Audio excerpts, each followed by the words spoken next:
40 दिन के युद्ध के पहले हॉर्मुज को लेकर क्या स्थिति थी और अब इस महायुद्ध के साथ क्या तस्वीर वहां बदली है, कितने टैंकर्स गुजरते थे, ये समझने की कोशिश एक बार करते हैं। देखिए यहाँ पर हम आपको बता रहे हैं 12 अप्रैल को 10 शिप यहाँ से निकले थे और जब ये युद्ध शुरू हुआ था उस वक्त का अगर आंकड़ा बताया आपको, एक दिन में लगभग 140 शिप गुजर रहे थे और युद्ध के दौरान अब देखिए आंकड़ा किस तरह से लगातार खत्म हो गया।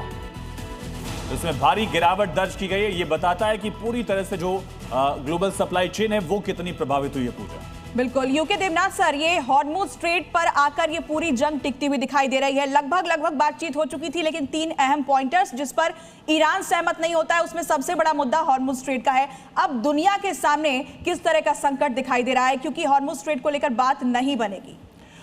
देखिए पूजा, हॉर्मुज स्ट्रेट का जो मामला है बहुत ही आसान है।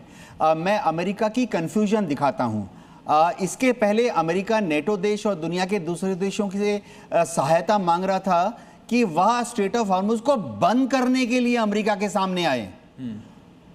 स्ट्रेट ऑफ हॉर्मुज को खोलने के लिए अमेरिका के साथ आए।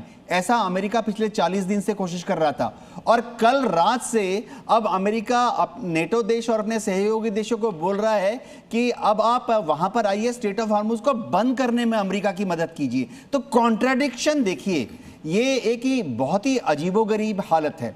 जहां तक ईरान की बात है, देखिए ईरान ने बार बार क्लियरली कहा है, डिप्लोमेटिकली स्पीकिंग, कि स्ट्रेट ऑफ हॉर्मुज वो खोलना चाहता है।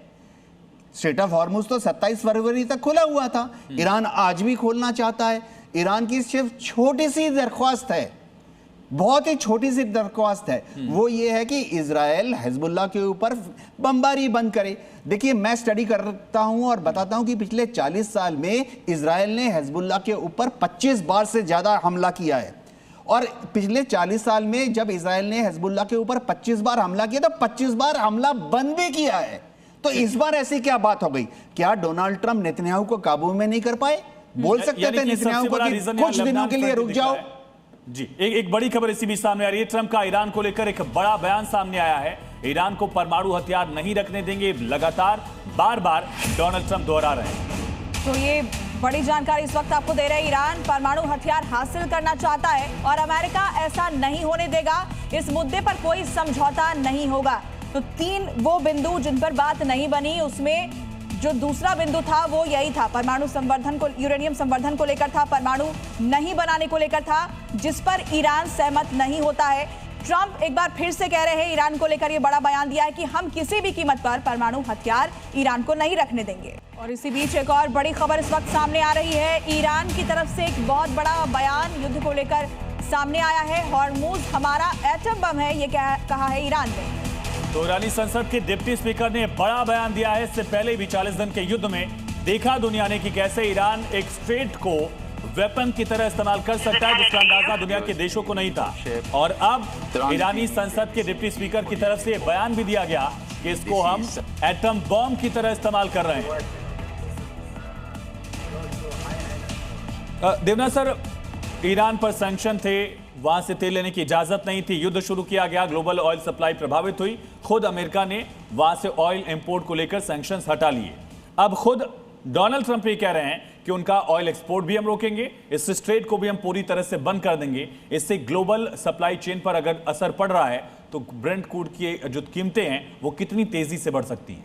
ब्रेंट क्रूड जो है ऑलरेडी छलांग मार के 100 के ऊपर चला गया है। आज शाम तक इंडियन समय 7:30 बजे तक अगर ऐसी खबर आती है कि अमेरिका की नेवी ने किसी भी दूसरे देश के एक भी शिप को रोक लिया जो ईरान के समझिए खड़ग आइलैंड से लोड होकर आ रहा था, तो ब्रेंट क्रूड सीधा 115 के ऊपर चला जाएगा। एक और चीज मैं बताता हूं, ये जो अब अमेरिका ने धमकी दी है, ये अमेरिका की ये धमकी तो 1-2 दिन के लिए नहीं है, ये तो 22 अप्रैल तक चलती रहेगी। तो 22 अप्रैल तक तो टेक्निकली सीज फायर है।